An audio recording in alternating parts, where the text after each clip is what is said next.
Feldwebel Werner Krause squints through the vision slit of his Panzer III and counts the shapes crossing the ridge. October 1942. The desert outside El Alamein stretches flat and brown in every direction, and the British are coming again the way they always come, in a long, ragged line that his gunner will pick apart one vehicle at a time. He has done this before. The British bring their Crusaders, those fast little things with armor thin enough that his 50-millimeter gun punches through at 1,000 meters. They break down in the sand. They catch fire when hit. His crew has learned to aim for the hull, just below the turret ring, and watch the ammunition cook off. 3 months in Africa has taught Krause that British tanks are brave and fragile and predictable. These silhouettes are wrong. The shapes on the ridge sit lower, squatter, with turrets that seem too large for their hulls. Krause calls the range, 800 meters, and his gunner puts a round into the lead vehicle. The shell sparks off the glacis plate. The tank keeps moving. His gunner fires again. Another spark, another ricochet, and now the British formation is closing at speed, without a single burning wreck among them. Krause feels something he has not felt since France: uncertainty. The return fire comes fast and accurate. A tank beside his takes a hit through the driver's compartment and stops dead, smoke pouring from every hatch. The shell that killed it was bigger than anything a Crusader carries. Krause orders his driver to reverse into a hull-down position, buys himself 30 seconds to think. He counts the enemy vehicles again, 14 of them, still advancing, still not breaking down in the heat. One takes a hit from a German 88 and finally bruise up, but the others keep pressing forward with a mechanical persistence that feels almost insulting. He does not know he is looking at American tanks. He does not know they are called Shermans, that they arrived in Egypt 6 weeks ago aboard cargo ships from New York, that British crews have been training on them frantically while Montgomery delayed his offensive. All Krause knows is that the rules have changed and nobody told him. The British Army had been fighting with equipment that Germans respected tactically and dismissed mechanically. Good crews in bad tanks, brave men let down by factories in Birmingham and Coventry that could not build a reliable transmission or mount a gun capable of killing a panzer at combat range. German intelligence briefings described British armor as a problem that would solve itself. Give them time, and they would throw tracks, overheat engines, run out of spare parts. But these new machines do not break down. They absorb hits that would gut a Crusader, and they carry a 75-millimeter gun that fires high explosive and armor-piercing with equal facility. Their crews seem to know exactly what they are doing. The British are fighting their new machines like they trust them. No hesitation, no nursing a suspect engine, no worry about whether the next hard turn will snap a final drive, no hanging back. They are attacking the way Germans attack, with confidence in the equipment under them. 2 years of watching them struggle with machinery that seemed designed to fail, and now this. This is the story of why British tank crews wanted American Shermans more than anything their own nation could build, and why that preference tells you something uncomfortable about what industrial power actually means in modern war. If you have a tanker's memoir on your shelf, or a family story from the Desert Campaign, drop it in the comments. These histories survive because people share them. A like and a subscribe help this channel keep digging through the archives. Kraus survives El Alamein. Many of his comrades do not. In the weeks that follow, German after-action reports begin noting a new vehicle type among British formations. They describe it as well-armored, mechanically sound, and dangerous at medium range. They do not yet understand that they are describing the future, that the tank pushing them back across Libya came from a factory in Detroit, not a workshop in Luton. The Sherman was not the best tank of the war, but it was the tank that arrived.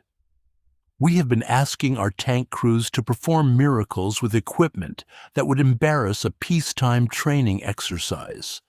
A British armored officer wrote those words in 1941 after watching a squadron of cruiser Mark IVs break down during a 50-mile road march in Libya.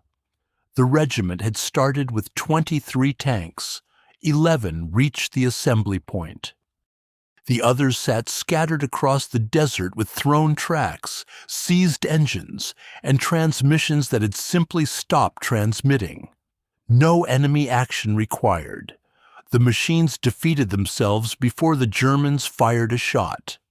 The roots of this catastrophe reach back to 1936, when the British War Office made a decision that seemed logical at the time and proved disastrous in practice. They split their tank development into two separate streams: infantry tanks and cruiser tanks. Infantry tanks would be slow, heavily armored, and designed to support foot soldiers at walking pace: the Matilda, the Valentine, eventually the Churchill. Cruiser tanks would be fast, lightly armored, and designed for exploitation and pursuit: the Crusader, the Covenanter, the Cromwell. The theory borrowed from naval thinking: battleships for the line of battle, cruisers for independent action. It made sense on paper in a staff college lecture. It made no sense at all when German panzers arrived in Africa with guns that could kill both types at 1,500 meters, armor that stopped most British shells, and, crucially, the mechanical reliability to actually show up for the fight. The British had built two kinds of bad tank instead of one kind of adequate tank. The infantry tanks crawled forward at 15 miles per hour, absorbing punishment but unable to concentrate or maneuver. The cruiser tanks could dash across the battlefield at 30 miles per hour when their engines held together, which was not often enough. Neither type carried a gun that could reliably penetrate a Panzer III's frontal armor at combat range. The Crusader's 2-pounder looked impressive in photographs, but fired a solid shot smaller than a man's fist, and British factories had failed to develop a proper armor-piercing round with enough mass to punch through German plate.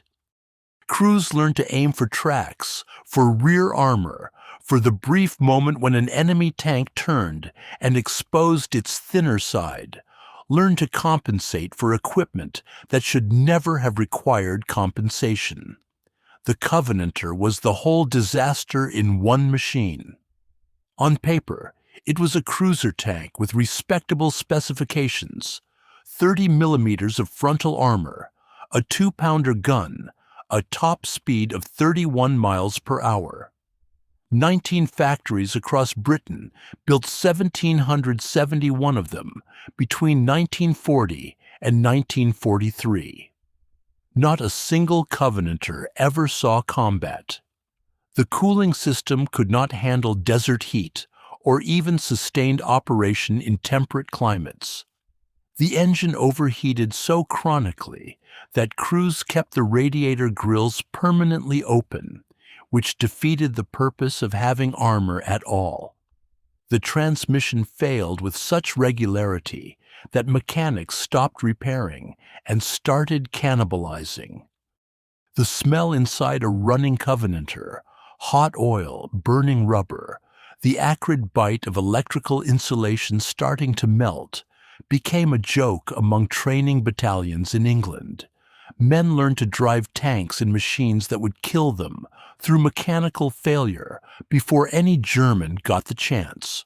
1,700 vehicles that consumed steel, labor, factory space, and shipping capacity, and contributed nothing to the war except a generation of crews who understood viscerally that British industry had failed them. Some of those crews ended up in North Africa. They arrived expecting more of the same. Brave charges in unreliable machines, hoping the engine held together long enough to close with the enemy, hoping the gun could find a weak spot before the Panzer's 50mm found them first. Then the Shermans came off the cargo ships at Suez. American tanks with American engines and American transmissions, built in American factories by workers who had never heard of the Covenanter and would not have tolerated it if they had. The crews who climbed into those new machines noticed something immediately. The engine started when you pressed the button. The transmission shifted when you moved the lever. The gun traversed smoothly, electrically, without the hand cranking that left British gunners exhausted after an hour of combat. These were not revolutionary features. They were basic engineering competence delivered at scale. Why did Britain keep building the Crusader? The question matters because the Crusader was not an accident. It was a deliberate choice, repeated across 3 marks and nearly 5,500 vehicles from 1940 through 1943. Factories in Birmingham, Coventry, and Sheffield stamped out Crusaders month after month, while crews in Libya wrote letters home about machines that betrayed them.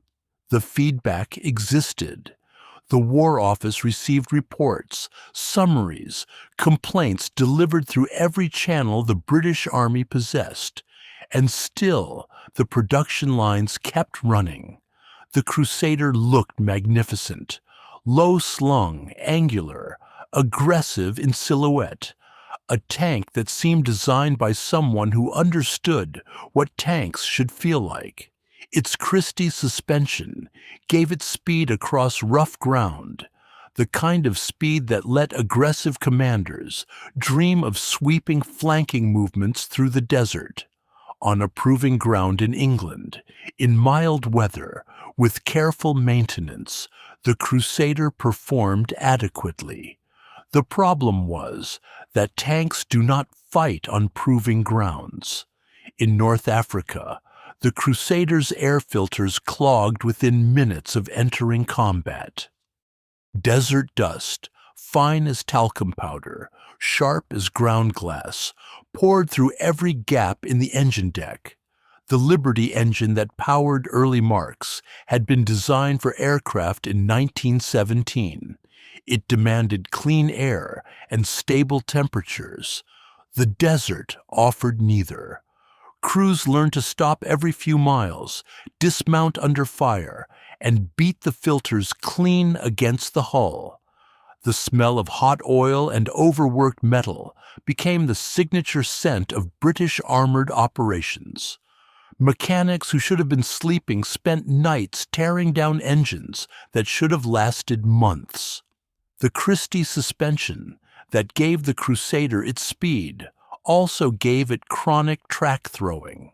The big road wheels looked impressive, but transmitted shock loads directly into the hull, loosening bolts, cracking welds, wearing components that were already manufactured to wartime tolerances. A Crusader that had covered 500 miles needed the kind of rebuild that peacetime doctrine reserved for twice that distance. Spare parts existed in theory. In practice, the supply chain from England to Egypt ran through U-boat-infested waters, and every ship that went down took irreplaceable components to the bottom. Regiments learned to cannibalize their own dead tanks, stripping transmissions and road wheels from burned-out hulks before the salvage teams arrived. The turret carried a 2-pounder gun that could not penetrate a Panzer III's frontal armor at any range that mattered. Later marks added a 6-pounder, which helped, but the turret ring was too small for anything larger. The vehicle had been designed around a specific weapon, and when that weapon proved inadequate, no easy fix existed. British crews watched German tanks absorb hits that should have killed them, then return fire with guns that punched through Crusader armor like it was cardboard. So why did production continue? Britain in 1941 and 1942 could not afford to stop. The factories building Crusaders were the factories Britain had. Retooling for a different design meant months of zero production, while engineers redesigned jigs, trained workers, sourced new components. The desert rats needed tanks now, not tanks in 6 months. A bad tank today beat a good tank never, or so the logic ran. The Crusader kept rolling off production lines because shutting those lines down meant admitting that British industry could not deliver what British soldiers needed. The institutional momentum was enormous. Careers depended on the Crusader. Contracts had been signed, subcontractors committed, supply chains locked in, steel allocated. Killing the program meant killing jobs and closing plants, acknowledging failure at the precise moment when failure felt most dangerous. American factories faced none of these constraints. The Sherman entered production in 1942 with the benefit of watching British mistakes from across the Atlantic. American engineers studied captured German tanks, read British after-action reports, and designed a vehicle that could actually survive the conditions it would face. The Continental R975 radial engine was not elegant, but it started reliably and ran cool. The vertical Vollet spring suspension kept tracks on the wheels without complaint. Nothing revolutionary about the 75mm gun, but it fired reliably and hit hard enough to matter. The Americans built what worked. The British built what they could. 252. That was the number of M4 Shermans that left American ports in the summer of 1942, bound for Egypt aboard cargo ships that could have been sunk at any moment by German submarines. These were not surplus vehicles. They were tanks stripped directly from American armored divisions that needed them for their own training, their own preparation for the invasion of North Africa that was already being planned in Washington. The United States Army gave up tanks it did not have to spare because Churchill asked Roosevelt personally, because Rommel was 40 miles from Alexandria, because nothing Britain could build was going to stop the Afrika Korps from reaching the Suez Canal. The request came in June, after Tobruk fell. 33,000 British and Commonwealth soldiers surrendered to a German force half their size, the worst British defeat since Singapore 4 months earlier. Churchill was in Washington when the news arrived. He asked Roosevelt for help, and Roosevelt gave it without hesitation. The American president walked into a meeting of his own military advisors and told them to find 300 Shermans immediately. The Army could spare 252. They loaded onto 6 fast cargo ships within weeks, escorted across the Atlantic by warships that could have been hunting U-boats, then around the Cape of Good Hope because the Mediterranean was too dangerous, then up through the Red Sea to Suez. The voyage took 70 days. Every mile of it represented American industrial capacity being transferred directly to British command. The tanks arrived in September. British crews met them at the docks in conditions that felt nothing like the proving grounds back home. The Egyptian sun beat down on steel decks, hot enough to blister skin.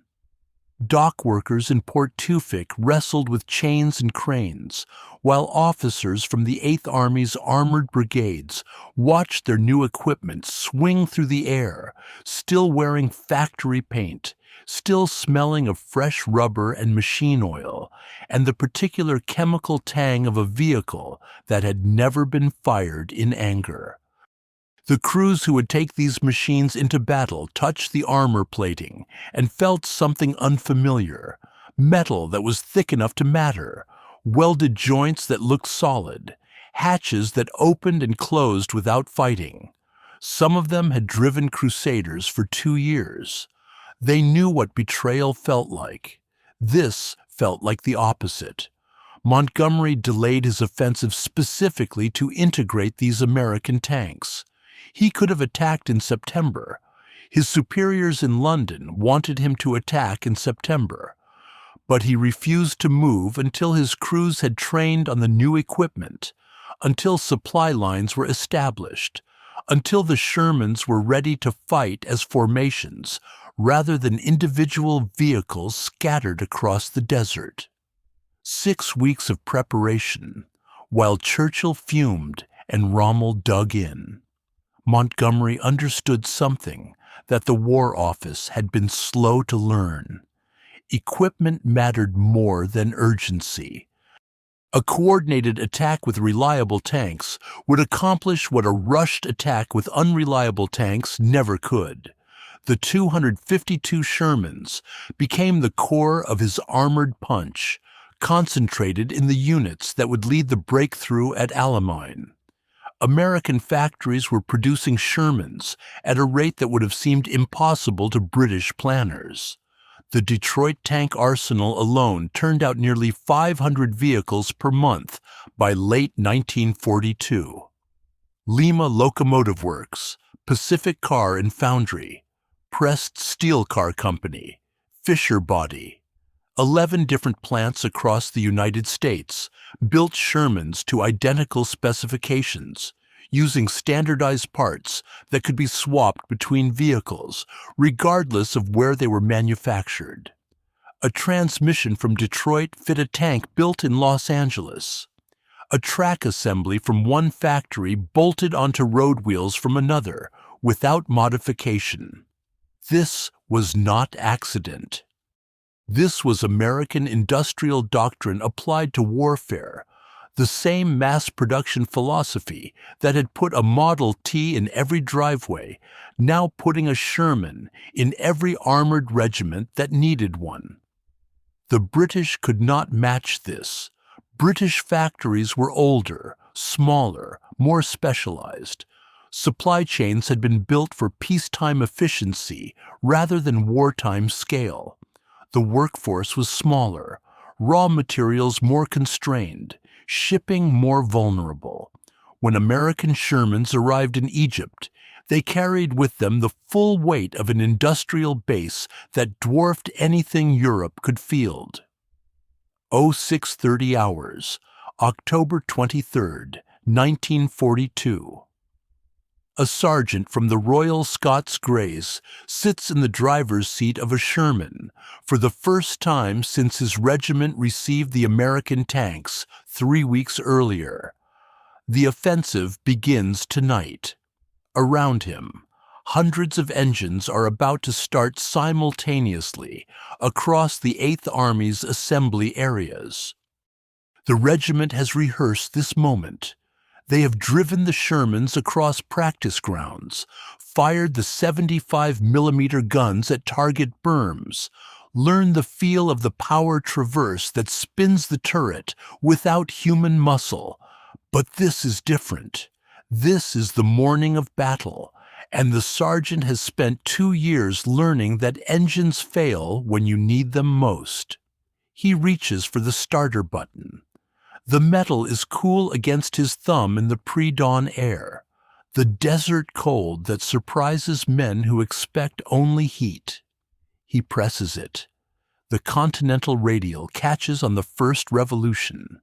9 cylinders firing in sequence, smooth as a sewing machine, the exhaust note settling into a steady rumble that vibrates through the hull plating and into his spine. None of the grinding or coughing, none of the watching the oil pressure gauge climb toward danger, while mechanics stand ready with fire extinguishers. The engine runs because it was built to run, and something shifts in the sergeant's chest that has nothing to do with the vibration. Down the line, Sherman after Sherman comes alive. The sound builds into a wall of mechanical noise that rolls across the flat ground toward the German positions miles away. British crews sit in American machines and feel, for the first time in this war, that the equipment might actually do what they ask of it. The smell inside the turret is different too. Cleaner somehow, the exhaust venting properly instead of seeping through gaps in the engine deck. The oil runs where it should run. The electrical systems do not spark and short when sand gets into the junction boxes. A loader in the Queen's Bays described it after the war as something close to disbelief. He had grown so accustomed to malfunction that reliable function felt miraculous. The contrast mattered because British tankers understood machinery. These were not conscripts who had never touched an engine before the war. Many came from industrial towns, from families that worked in factories and garages and rail yards.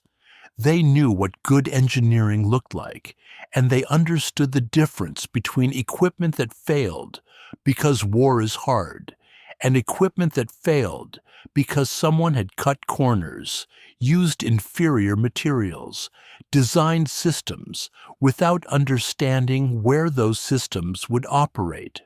The Crusader's Liberty engine was a museum piece, even in 1940, designed for biplanes in an era when aircraft engines were expected to be rebuilt every 50 hours. The Sherman's Continental was modern, purpose-built, designed by engineers who had access to the same after-action reports that British designers ignored. When a British sergeant pressed that starter button and heard 9 cylinders fire without complaint, he was not just starting an engine. He was receiving confirmation that someone, somewhere, had cared enough to build him a machine that worked. The Germans noticed too. Afrika Korps intelligence reports from the Alamein period document the appearance of new American tanks in British service. The reports are clinical, professional, focused on armor thickness and gun caliber and unit identification. But between the lines runs something else: concern. The Germans had grown accustomed to British armored attacks that broke down before reaching the start line, to Crusaders that threw tracks in the middle of advances, to formations that arrived at the point of contact with half their strength scattered across the desert in various states of mechanical collapse. Rommel's staff had built their defensive doctrine around this expectation. British tanks could be counted on to defeat themselves. The Shermans changed the arithmetic. They arrived at the battle in the numbers they started with. They kept running after the first day, the second day, the third. German officers began reporting that British armored pressure was more sustained than before, that attacks came in waves that did not dissipate, that the enemy's mechanical reliability had somehow improved. The word they used, appearing in multiple reports, was continuous. British armored operations had become continuous. The engine that started on the first press of a button made that continuity possible. Oberleutnant Karl Brauer is reloading his binoculars when the third wave appears on the ridge, and he stops counting because the number no longer matters. 11 days into the battle, October 34th, and the British armor keeps coming. His Panzer III sits hull down behind a low rise, engine idling, the crew waiting for orders that have not arrived because the radio net is chaos. The shapes crossing the skyline are not Crusaders. He has killed enough Crusaders to know their silhouette in his sleep. The low profile, the distinctive turret, the way they trail smoke even before they are hit. These tanks sit higher, boxier. The exhaust plumes are clean white, not the oily black that marked British armor for months, and there are too many of them. The smell reaches him before the sound does. Diesel exhaust carried on the morning wind, mixed with the particular burnt metal tang of gun smoke and the sour, sweet rot of corpses the recovery teams have not collected. Afrika Korps doctrine calls for engaging at range, using superior gunnery to destroy British formations before they close. Brouwer has done this dozens of times. The Crusaders would appear, charge forward, and fall apart, some to German fire, others to their own mechanical failures. Formations that started with 20 tanks reached the engagement zone with 12. By the time survivors withdrew, perhaps 6 remained operational. The desert itself fought on Germany's side. These new tanks ignore the desert. They advance in formation and stay in formation. Brouwer's gunner puts a round into the lead tank at 800 meters. The shell strikes the front plate and sparks away into nothing. The tank keeps rolling. No smoke, no thrown track, nothing. It traverses its turret, smoothly, mechanically, faster than any British tank Brouwer has seen, and fires. The round passes close enough to ring the Panzer's hull, like a bell. The word Sherman appears in Afrika Korps intelligence summaries, dated October 19th, 4 days before the offensive began. The summaries are clinical, as military intelligence tends to be. American M4 medium tank. Approximate weight, 30 tons. Main armament, 75 millimeter gun. Armor thickness, 51 millimeters frontal. The numbers told German analysts that this was a capable but unremarkable vehicle, roughly equivalent to their own Panzer IV. What the numbers did not capture was reliability. Tanks that crossed Egypt and arrived at the battle ready to fight, absorbed punishment and kept moving, appeared on the second day of the offensive in the same numbers as the first. The name itself carried American industrial confidence. Chrysler Corporation had built tanks before the war for the Belgian army, a minor contract, unremarkable in peacetime. The M4 program turned that experience into mass production on a scale that German planners found difficult to credit. When Afrika Korps intelligence officers interrogated captured British tankers in November, they asked repeatedly about the new equipment. How many had arrived? Where were they manufactured? How quickly could more be shipped? The prisoners answered proudly. The Americans, they said, were building these tanks by the thousands. Brouwer survives Alamein. His Panzer III does not.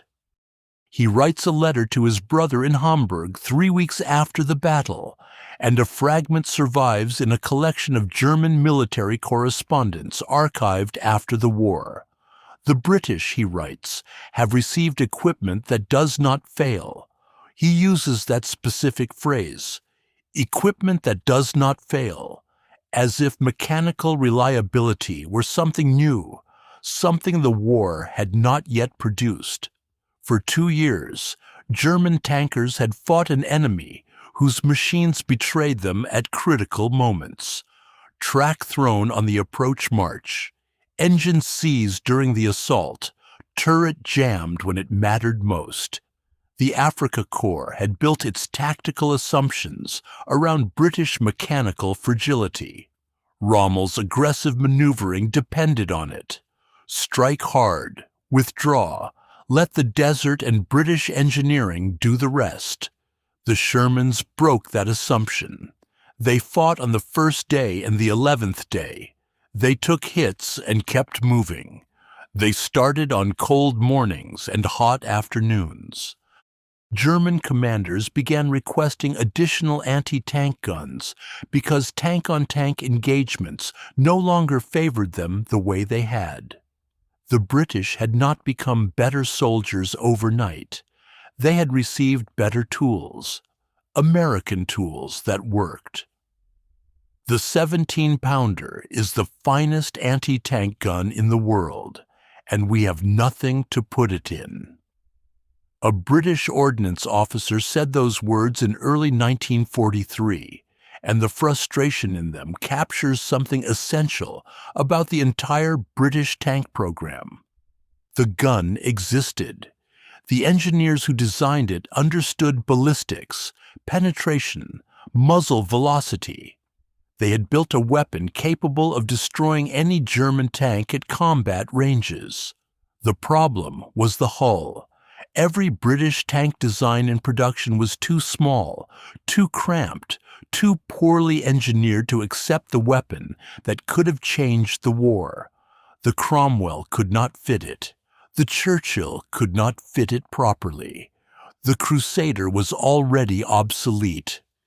British designers had spent years building tanks around 2-pounder and 6-pounder guns, optimizing turret rings and ammunition storage for weapons that German armor had already outgrown.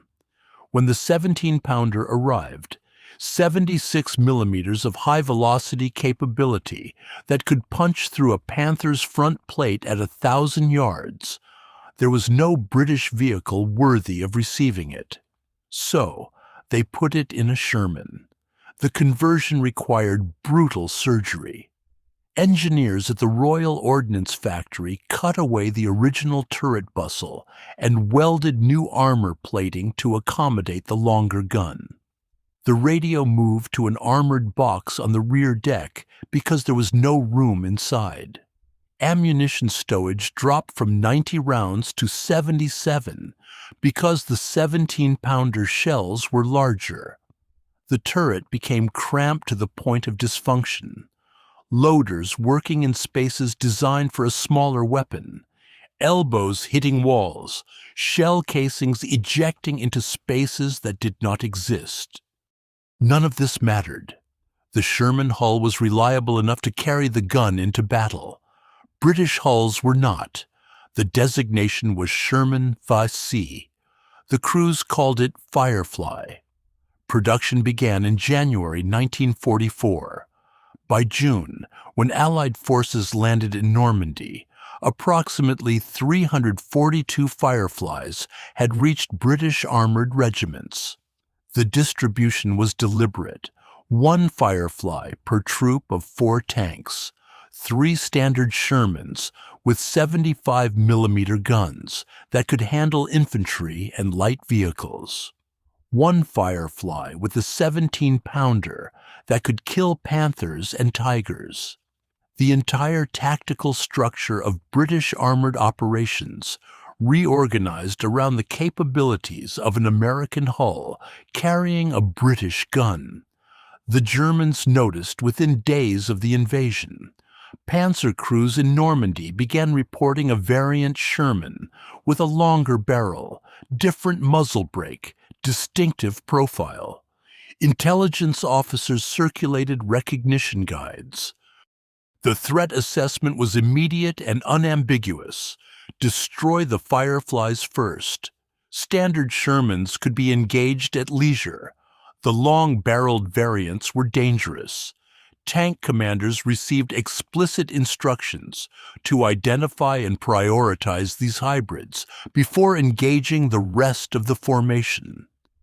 British crews understood what this meant. They painted fake muzzle brakes on standard Shermans to confuse German gunners. They tried camouflaging the Firefly's longer barrel with netting and paint. Some crews positioned their Fireflies behind terrain features, revealing them only when panthers or tigers appeared. The deception worked inconsistently.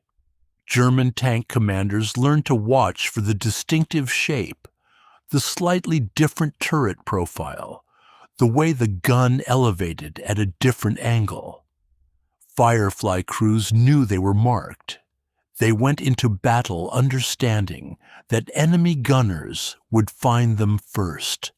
The paradox cuts to the center of British tank development. The finest British anti-tank weapon of the war achieved its effectiveness only because American industry provided a platform to carry it. Every Firefly that killed a panther in Normandy did so from inside a hull built in Detroit or Lima or Los Angeles. The turret was British, the gun was British, the crew was British, the tank was American. British designers could have built a hull worthy of the 17-pounder. They had the metallurgical knowledge and the engineering capacity. They had the industrial base to produce something purpose-built. They chose not to. They continued manufacturing Cromwells and Churchills, while American Shermans arrived by the thousand, ready to accept whatever modifications the war demanded. The Firefly was not a triumph of British ingenuity. It was an admission that British tank doctrine had failed so completely that the only solution was to graft British weapons onto American machines and hope the combination proved lethal enough to matter. It did. But the lesson was clear to everyone who fought in one. The smell of hot oil and rubber seals fills the maintenance bay at an ordnance depot outside Cairo, December 1942. A fitter from the Royal Electrical and Mechanical Engineers stands over an open engine hatch, his hands clean for the first time in weeks. The Sherman's Continental Radial requires no emergency repairs. He is performing scheduled maintenance because scheduled maintenance is now possible. The parts arrive when requisitioned. The tools fit the fasteners. For once, the technical manual describes the actual engine in front of him, not some theoretical version that exists only in the minds of designers who never visited a desert. 17,181. That was the final count of Shermans delivered to British and Commonwealth forces during the war. The number requires context. British tank production across all marks, Crusader, Cromwell, Churchill, Valentine, Matilda, Covenanter, totaled approximately 24,000 vehicles from 1939 through 1945. The Americans shipped Britain 70% of that figure in a single tank type. When British armored divisions landed in Normandy, the majority rode American steel. When British tanks liberated Brussels, most were Shermans.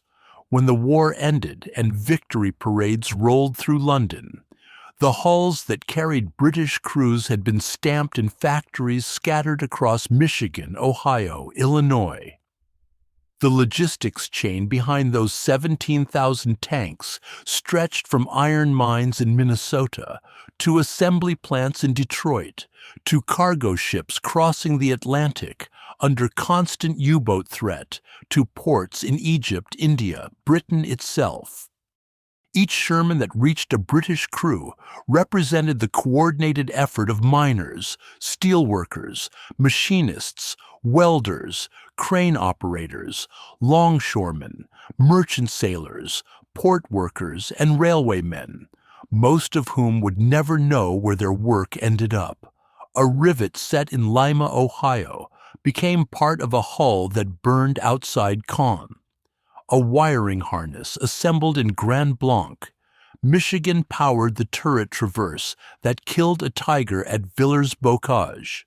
The scale was incomprehensible to men accustomed to cottage industry production, to tanks assembled by hand in cramped facilities that could not keep pace with losses. British tank orders tell the story of capitulation. Crusader production peaked in 1942 and ended entirely by early 1943. The Cromwell arrived late, in limited numbers, with the same mechanical temperament that had plagued every British cruiser design. Churchill production continued because the infantry tank still served a purpose in close support, but no one pretended it could match German armor in mobile warfare. By 1944, British tank doctrine had effectively surrendered to American industrial reality. The vehicles that British crews preferred, that actually worked, that arrived in sufficient numbers to replace losses and expand formations, all American. The term Lend-Lease itself obscured what was actually happening. Congress passed the Lend-Lease Act in March 1941, under the fiction that military equipment would eventually be returned or paid for. Franklin Roosevelt sold it to skeptical Americans as lending a garden hose to a neighbor whose house was on fire. You did not charge for the hose, you simply expected to get it back. The reality was simpler. Britain could not afford to buy the weapons it needed. The United States gave them anyway, and called it lending to preserve political fiction. No one expected 17,000 tanks to be shipped back across the Atlantic after the war. The starter button returns here, in testimonies collected from British veterans decades after the fighting ended. They remember the sound, the clean ignition, the steady idle, the absence of drama. A trooper from the 11th Hussars recalled pressing the starter in Normandy and feeling nothing, no anxiety, no held breath, no prayer. The machine started because it was designed to start. He had fought in Crusaders that required 20 minutes of coaxing on cold mornings. He had watched crews abandon tanks that would not move because the transmission had seized or the engine had thrown a rod. The Sherman asked nothing of him except to drive it and fight it. Everything else was handled. 17,000 hulls meant 17,000 crews who went to war in machines that did not betray them. The Germans shot them and killed them by the hundreds, but the tanks did not fail on their own. American industry had given British soldiers that much, equipment that worked until the enemy destroyed it.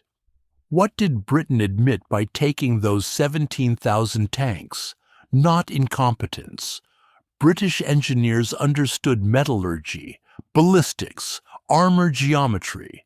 They built the 17-pounder, the finest anti-tank gun of the war. They developed radar systems that saved their island from aerial destruction and cracked Enigma. The problem was never intelligence. The problem was philosophy.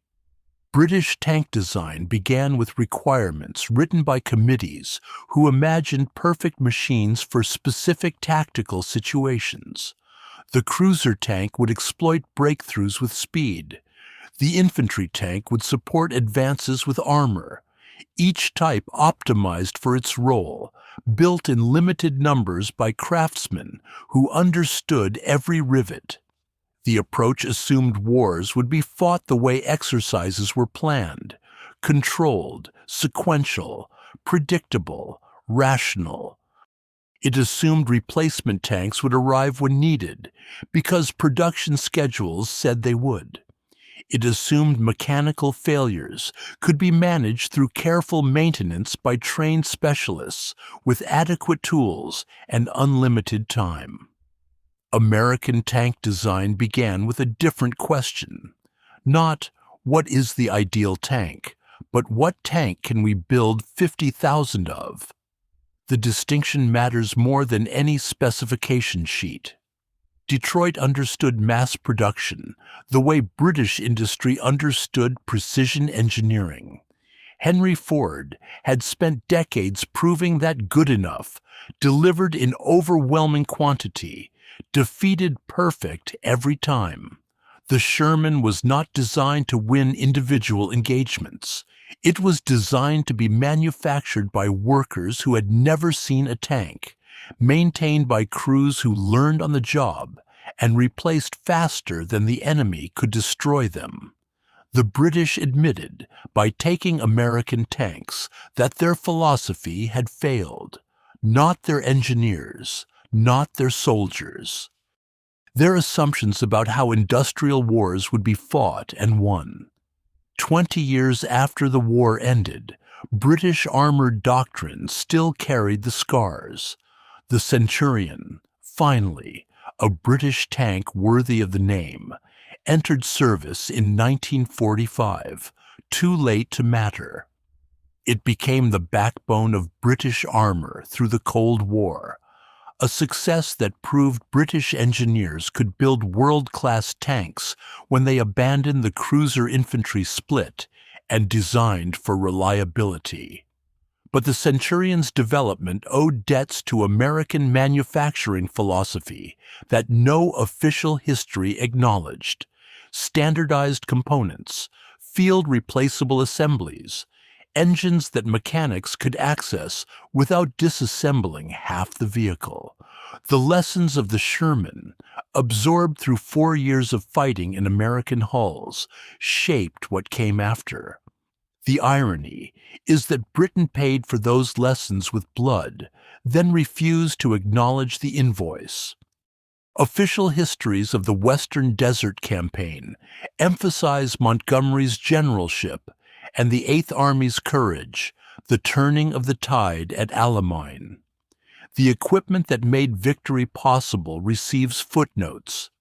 The 17,000 American tanks that carried British crews from Egypt to Berlin appear in appendices, tables, logistics summaries that no one reads. The men who fought in them knew better. Veterans wrote letters home about machines that started, told their children about tanks that did not burn them alive when hit. They remembered the smell of American engines, clean, mechanical, reliable, decades after the war ended. A veteran of the 4th County of London Yeomanry gave an interview in 1982, 40 years after Alamein. The interviewer asked about equipment, expecting complaints about the Sherman's height, its thin armor, the tendency of early models to catch fire. The veteran, 73 years old, fighting cancer, laughed. "The Sherman was a bloody good tank," he said. "It worked. After the Crusader, that was enough. After the Crusader, working was a miracle." He died 6 months later. His unit had received Shermans in September 1942, straight off the cargo ships. He fought in them through Tunisia, Sicily, Italy, Normandy. 4 campaigns across 3 years and thousands of miles. The tank that carried him was built in a factory in Michigan by workers who never learned his name. The interviewer asked if he felt any resentment. British crews, American tanks, the dependency that implied. "Resentment?" He shook his head. "Son, I'm alive. The lads in the Crusaders aren't. You tell me which tank I should have wanted."